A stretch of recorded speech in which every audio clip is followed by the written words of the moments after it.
Hello, friends. Here we're going to do a PSA grading reveal. 8 cards, all rookies, kind of from the 2000s time frame. And I'm going to talk through my process as to why I sent these, kind of what I was hoping for, and the like. So only 8 cards, sent these, dropped them off actually at a local card shop, Mike's Stadium Sports Cards in Aurora, Colorado. Great shop, worth stopping by if you're in the area. They offered for the first time a local submission. So I dropped those off on March 21st. And here today, June 19th, they're coming back. These were all value submission. I kind of made a couple mistakes, nothing critical, but I only submitted 8 cards. Really, I wish I would have built up and got to their 20 cards. I'll go this way to kind of hide the results.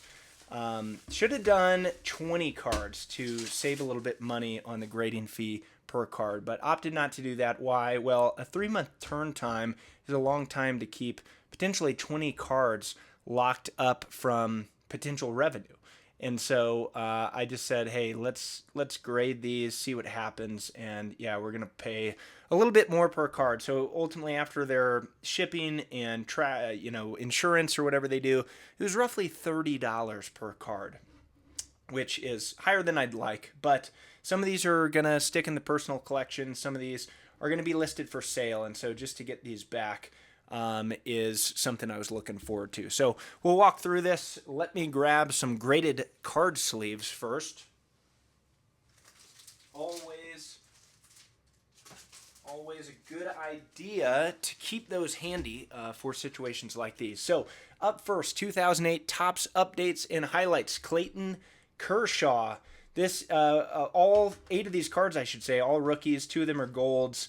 And I bought these all from the same seller, someone who's kind of been getting out of the collecting game for a little bit. And so I bought a lot of stuff from this guy, really nice guy. We've done a ton of deals. I've probably bought several $1,000s worth of cards from him with good results. If you watch my last PSA reveal, that I had a lot of just awesome base rookies, Freddie Freeman, Jose Altuve, and Paul Goldschmidt, etc.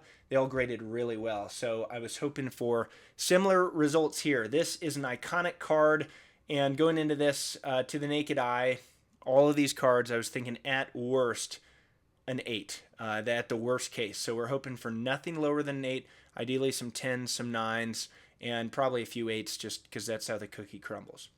Up first, okay, 9, nice, Clayton Kershaw.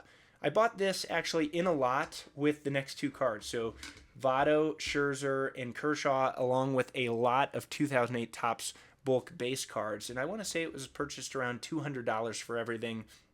So probably slightly more, like a little better than market value for the raw cards. But a 9's a really good grade. I would guess that this is probably a $150 card. And definitely Kershaw's most significant base rookie card. He's got a couple out there. He's in the Bowman set. But this is going to be hard to part with. Kershaw, of course, being a generational pitcher. I'm excited for the 9 here, and probably going to list this, just my general strategy with these. Probably list the ones that I am interested in keeping at a higher than market price. See if anyone bites, and if they do, cool, more money in my pocket. But if they don't, then I might end up just relegating these or reallocating these to my personal collection. So let's see how the Votto turned out. Joey Votto, this one, similar story. Everything to me, to my naked eye, looked good on these. Ouch, 8. Again, it's not ouch in the sense that I was wrong. I thought I would get a few 8s here. But this is the case where if you look up comps for Joey Votto, he's actually not in the update set. He is in the Series 1 and 2, kind of the pre-update sets. And these are way easier to come by. An 8 is going to cause this to definitely be worth less than the grading fee on this one. So I'm taking an L. This I was kind of on the borderline to even submit.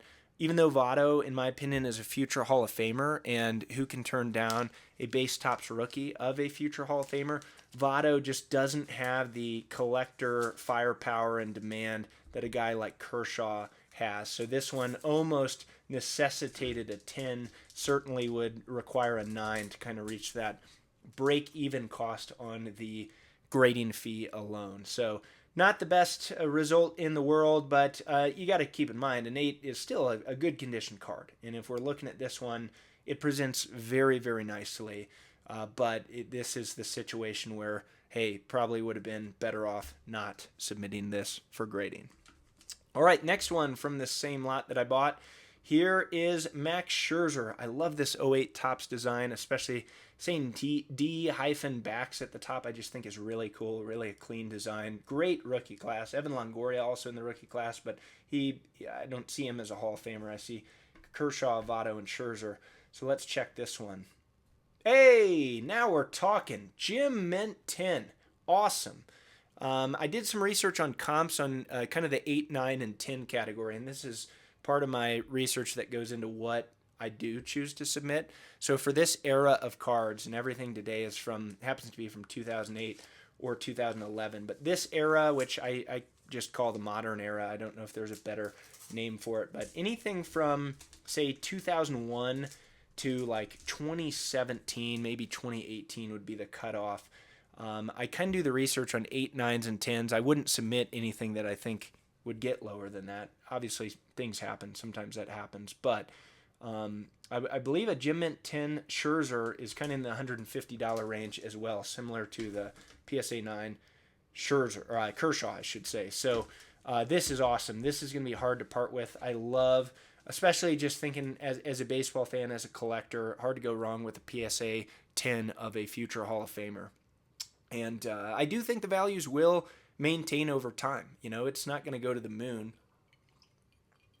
But there's always going to be demand for a 2008 card that is a Hall of Famer and PSA 10. All right, I'll slide these to the side because the next three, we got some fish, some big fish. Bought these in the same lot. Going into this year, like just thinking out loud here, most iconic baseball card of this millennium since 2000, this is it. The Mike Trout Topps Update 2011 number US 175. It's just the answer. That is the top most iconic card. You think about the timing of his career, just having an elite, let's say, first 10 years in the big leagues, really historical in many regards. And then when a lot of people, including myself, re-entered or entered the hobby, as people call it, in the beginning stages of the COVID pandemic around the 2020 timeframe, Mike Trout was king of the world. And yeah, he struggled with injuries for a while now.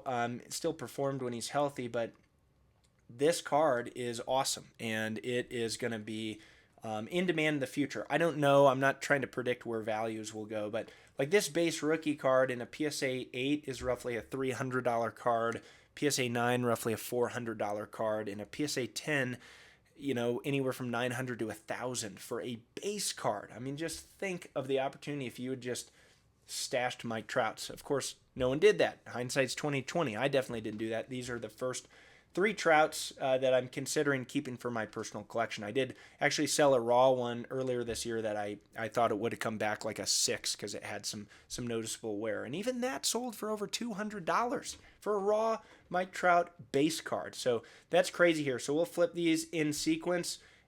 8. Okay. Well, I mean, you got to keep in mind, this is still like close to $250 to $300 card. So that's awesome in itself. Another 8. Okay. Let's see if we get something a little higher on this third one. Okay. Now we're talking. Nice. A 9. And because I collect, this is also going to be very appealing to keep in my personal collection. I don't need 3 Mike Trout cards. And if I was a man to make a prediction, I don't think the value of these base rookies will necessarily hold. Of course, they've fallen off a cliff compared to COVID. But as I was saying, like these are still, like this is $1,000 worth roughly. Of course, there's some variance there. You got to account for fees and shipping and all that. But like this is, approximately $1,000 worth of Mike Trout rookie cards right here. So they still have really good worth to them. I'll probably lose money on these after considering what I paid in the grading fees. Just by a bit. I got a pretty good price on the raw copies, and these are solid grades. These are still grades that people want. But a lesson to be learned here is if you're grading cards, the swing of just a couple of points here is, the difference between breaking even or slightly losing some money and then coming out way ahead. And I bought these with the intention of reselling 2 of them out of the 3. I want to keep 1 for my personal collection. But let's say these grades swing, I don't know, 8, 9, 10 or 8, 9, 9. It's a different factor because the grading and the value is not linear.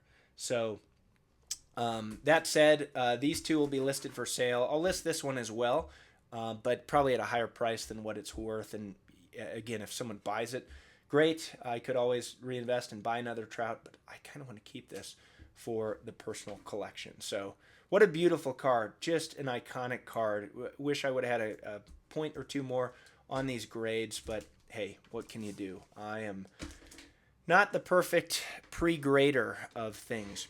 These next 2 I'll also flip at the same time.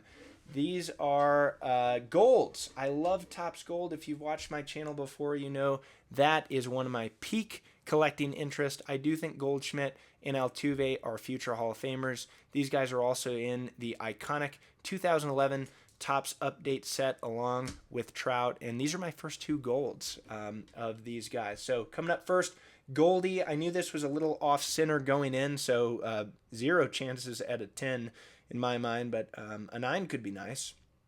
All right, okay, an 8. My thought on these cards, this is serial numbered to 2011. Goldschmidt is not the most collected player of all time. While I do think he's on his way to the Hall of Fame, and a Topps Gold rookie is highly, highly, highly attractive. It's one of the key cards you can get of a Hall of Famer who started his career in this era.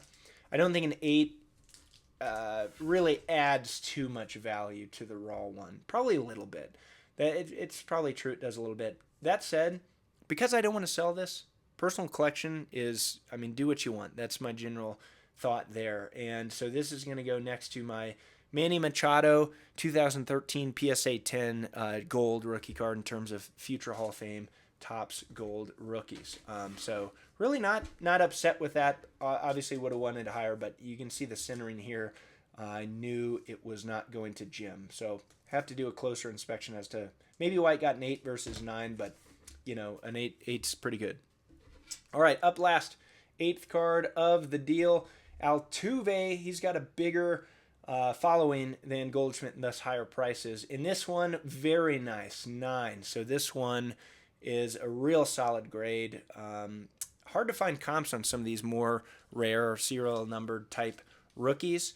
So I don't know if a 9 has sold recently, but it's a really solid grade. This is definitely going to add value compared to the raw copy. It's no 10. A 10 is going to be like a huge, huge premium, but a 9 is very solid. So another one that I'll list at a higher price than I think it will sell for, and we'll see what happens. Now, that did kind of bite me last time. If you watch my grading reveal from a couple months back, I listed a Freddie Freeman PSA 9 Topps Gold rookie card that I didn't really have a high interest in selling, and it sold for what I listed it at within like 2 days.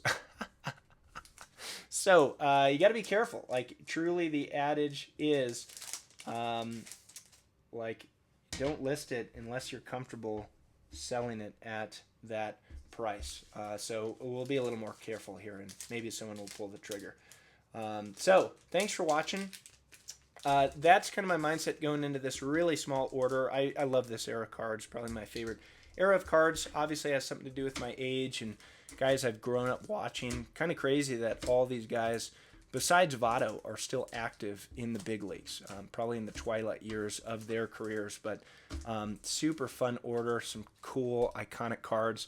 My next video is actually going to be a speed run to show you how I get these listed on eBay as quickly as possible. And I'm going to use some data and some automation to get the listings accurate and to get all the information, characteristics, the certification numbers, etc., and recycle a lot of the work that PSA has already done. So stay tuned. Check that out. If you order cards from PSA, if you submit cards for grading, and you want to see some tips and tricks on how to get these listed ASAP, because the more time you have these listed, the better chance you're going to have to get them sold. And if they're not listed, they're not going to sell.